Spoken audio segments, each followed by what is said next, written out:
Hello guys, how's it going? My name is Dalrin, and today I want to talk a little bit about Vigor and how it compares in Arena. Today, or yesterday, depending when you watch this video or whenever I upload it, I decided to try out Vigor in BGs. And I decided to actually take the test for Vigor into arenas. And what I decided to do in order to give it the most realistic situation ever, or the realistic environment, is to play with a healer. Now, some of you are not going to be agreeing with me and say, well, in a realistic situation, which most of you think is BGs and World PvP, you're not going to have a healer. Or you might even have a buddy with you that's another DPS, so you should try it in double DPS arenas. But when you apply it in double DPS arenas, does it really matter whether I have Deeper Stratagem or Vigor on myself as a talent of choice for my blinds? Not quite. How about my saps? They don't really benefit. The only one CC that benefits it is my Between the Eyes, but with Between the Eyes, it doesn't really feel like matter that much whether you have 6 comp points or 5 comp points using for the Between the Eyes, because the difference is 5 seconds or 6 seconds worth of CC. And for the most part, I feel like when it's clutch, it doesn't really matter by 1 second who we are facing, unless we're going against paladins and then we just auto lose, just because 2 melees against a paladin with Bob is just killer.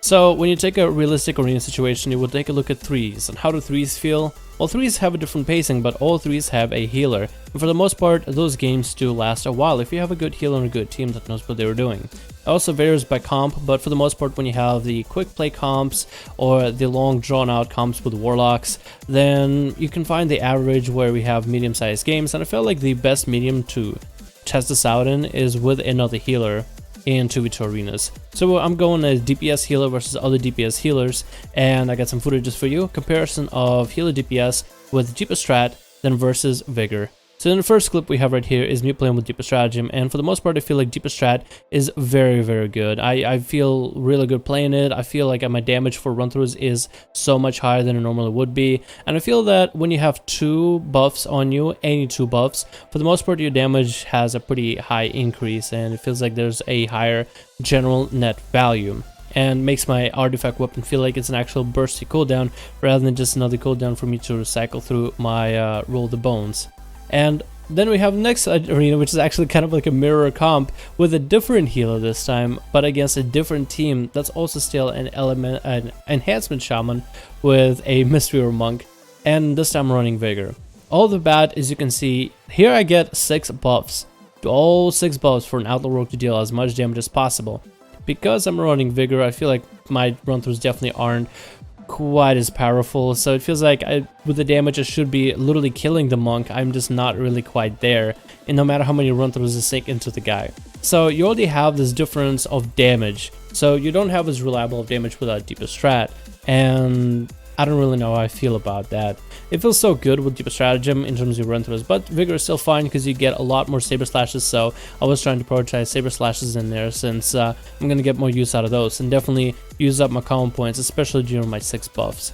And you can just see the difference. The monk isn't really sweating. For the most part, his health is fluctuating up and down, but as soon as he gets some room away from me, he's able to get himself full in health. And it doesn't feel like I'm putting as much pressure. It just feels to me, the way Monk is playing, it doesn't feel like he feels all too pressured. He's just trying to find ways and moments where he can properly trade cooldowns against mine. And with 6 buffs, he just basically has to live through it. No matter what kind of buffs I had, it didn't feel like it mattered. So it was going to be a dampener game, which is completely fine. In some cases, dampener games are okay, but it's a question of just how much pressure am I able to deal. So I'm popping my cooldowns together, I'm trying to line up any kind of damage together, and with the Discipline Priest, by buffing him with tricks, we were able to finish him off. And I felt a little bit weird that I'm having to rely on a healer in order to actually finish off damage. I feel like that's mostly because rogues have been nerfed, I think, every single patch update ever since Legion has been released. So our damage at one point used to be where we could actually globally healer if we got all our cooldowns together, but now we rely on a Discipline Priest to help us. And that's completely okay. I'm not sure what Blizzard is smoking, but whatever they're smoking must be some good shit. I'm just gonna keep playing the game as much as I can, as best as I can. So the damage definitely felt weird, and the feeling to play Vigor felt much more different. So with Deeper Stratagem, what feels good is the use of your common points. You have 6 common points to work with, your run-throughs are slightly stronger, your stuns are slightly stronger, not only in damage, but also that extra second of CC duration, which I don't think makes too much of play difference, but it feels like, yes, this is my 6 second stun. I have missed it for a while, and you don't feel like a little bit of negligence, like, oh man, my 6-second stun that I've had for a few expansions now is gone. And with Deeper Strat, I guess it kind of makes it feel that much better. Another advantage I feel like to Deeper Stratagem is it actually just feels good with your artifact weapon, because it feels like you're able to use so much of your artifact weapon, able to spend your resources with your common points much more efficiently, and it feels impactful. It feels like you actually have an artifact weapon that does something cool to your class and your spec, and the talents that you have brought actually an advantage to your spec alone. So it makes you feel a little bit more, I guess, special as an Outlaw rogue in terms of play.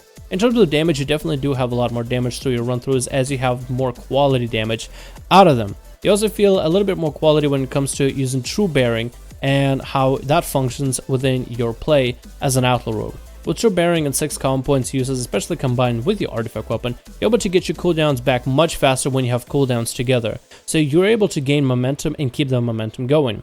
Another advantage that I feel like there is with Deeper Strat is the fact that most of your buffs, as long as you get 2 buffs of any kind, most of them are very helpful. You have True Bearing, which allows you, first of all, to get cooldown reduction much faster. We talked about it. We have Broadsides, which allows you to generate more common points. That means more run-throughs. That means more damage. And because you have 6 common points to stack up, getting the Broadsides, and especially when you have Broadsides and an extra hit from your Saber Slash, like the extra free side hit, that's 2 common points from 1 hit, 2 common points from the extra, 2 common points from the extra pistol shot, and then you're able to get basically a run-through after 2 global cooldowns, which is cool. So you have a lot more synergy, I feel like, in specific ways with your Deeper Strat. Of course, when you have 3 or more buffs with Deeper Stratagem, you are basically in God mode, and that's also what feels really, really nice, especially when you have any kind of cooldowns like Tricks of Trade available, with Thick as Thieves as your honor talent. When you have your artifact weapon available, Plunder Armor available, you feel like you're doing a ton of damage, and it really does show. The enemies do feel the pressure, and even though your damage might not be the burstiest in the game, it just feels good. It feels right. I guess that's the best way to put it. Not only does it feel like you're doing a lot of damage, not only do you actually do a lot of damage, it also feels like you're doing a lot of damage. You don't feel like you are sitting there and hitting the enemy with a wet noodle, which is what most rogues are experiencing to this day, no matter what spec you're playing. Now, Vigor, on the other hand, Vigor does allow you to roll the bones more often, and I'm somebody who has embraced the idea that Roll the Bones is going to be an ability that will have its ups and downs. I've talked about it before, and I've tried to be very positive when it comes to the ability itself as best as I can, but there's only so much one man can handle, and I'll be honest with you. I think Roll the Bones is an interesting mechanic for the game, and it's an interesting mechanic for Outlaw rogues in general. I think it's a cool idea. I just don't know if it's well refined, and if we see it honestly get dropped and put back into Slice and Dice in the next expansion, or even in the next few patches, I wouldn't be surprised. One of the things that you are getting with the Roll the Bones is, one, awesome buffs, and if you get more than one buff on you, then you have some potential to deal damage in PvP. But I feel like a Slice and Dice with a 7.1.5 patch update is such more of a guarantee for the damage and the energy regeneration. It's more of a guaranteed buff that you don't have to reroll over and over and over, allowing yourself for a little bit more consistency in PvP. So I honestly feel like if they were to drop Roll the Bones as it is and swap it with Slice and Dice as the new Slice and Dice for 7.1.5, the 100% speed increase and the 50% energy increase, I feel like then nobody would even ever think about going back to Roll the Bones. But besides the point, with Vigor you're able to roll the bones a lot more often, so you have more chances to get good buffs. That is not a guarantee for damage, that just means more chances to get good buffs. And I just don't know how I feel about it.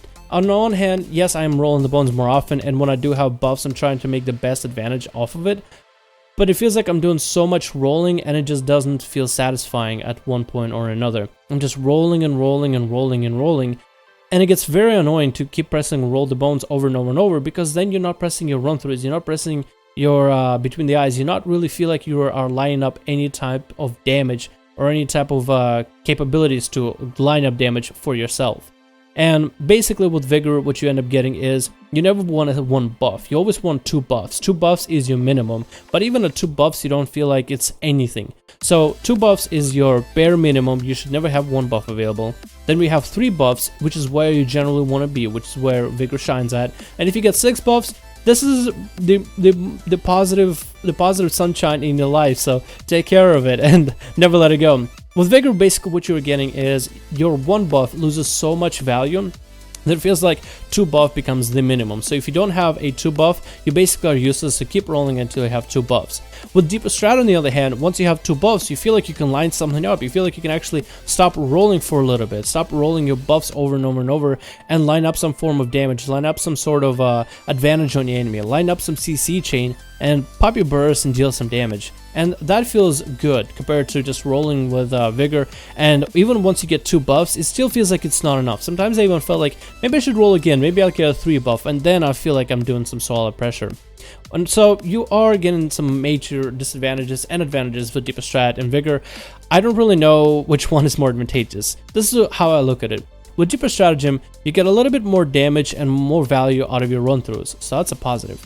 When you get more than 1 buff, more than any 1 buff, then you have ultimate value with Deeper Strat. So that's another positive. So at 6 buffs, Deeper Stratagem basically makes you a literal god, whereas with Vigor, 6 buffs doesn't quite make you feel like a god. It makes you feel like, oh, maybe I can line something up right now, but does not give you that godly feeling, not at all. That, at least that's been my experience thus far. But with Deeper Stratagem, you don't get to roll your buffs as often, so if you're stuck with a shitty buff, and if you keep getting very unlucky buffs, there's nothing you can do. You basically just fall behind, and you lose thanks to the RNG, thanks to the literal RNG nature of the spec. With Vigor, on the other hand, you get to roll your buffs a lot more often, so you have a chance for you to roll buffs.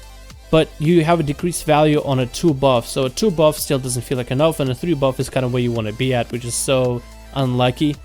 But when you have all 6 buffs, you do feel like you're putting some pressure, but definitely not as much as Deeper Strat, but you still are putting pressure. So one of the advantages you're getting with Vigor is more rolls, more chances for a good buff.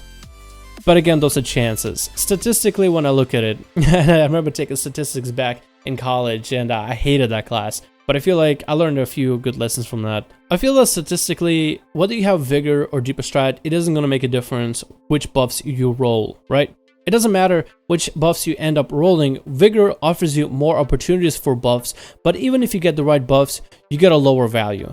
At this point, I'd rather look at it and say, alright, let's make it a make it or break it type of strategy. It honestly does not matter whether I keep rolling bad buffs every single time. All I need is an opportunity. As Eminem said, you only get 1 shot, mom spaghetti.